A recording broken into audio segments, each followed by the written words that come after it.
Sir మన IFM focal point private limited సంస్థ అసలు ఎప్పుడు స్టార్ట్ అయింది సార్? యాక్చువల్గా 2003లో డాక్టర్ పెనభూషణ్ గారు స్టార్ట్ చేశారు దీన్ని. ఆయనే దీని ఫౌండర్ యాక్చువల్గా. ఆ తర్వాత మేము దాన్ని ఓన్ చేసుకున్నాం. ఓకే.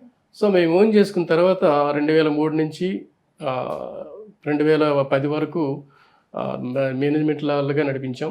2010లో అది లిమిటెడ్ కంపెనీ చేసాం.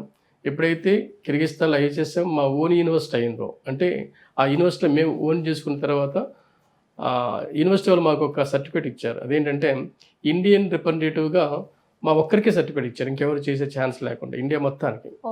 సో ఆ యూనివర్సిటీకి మేము తప్ప ఇంకెవరు చేయకూడదు. అదంటే మా ఆఫీస్ వాళ్ళ ఆఫీస్ అయింది, ఓకే. వాళ్ళ యూనివర్సిటీ మా యూనివర్సిటీ అయింది. అట్లాంటి రిలేషన్స్ మేము బౌండ్ చేసుకున్నాం. సో కిర్గిస్తాన్లో ఐహెచ్ఎస్ఎం యూనివర్సిటీకి ఇండియన్ ఆఫీస్ మాది అయింది ఓన్గా. అట్లా ఎస్టాబ్లిష్ అయింది 2010 నుంచి. ఇక మేము ఆ యూనివర్సిటీ తప్ప వేరే యూనివర్సిటీ చేయకూడదు, మాకు కూడా అవసరం కూడా లేదు.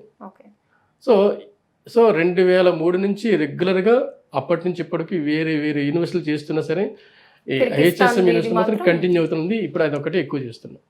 అది సక్సెస్ ఉన్న చోటకి వెళ్ళాల్సిందే కదమ్మా. అలాగే ఒక మంచి బాండింగ్ అయితే ఏర్పడింది మాకు.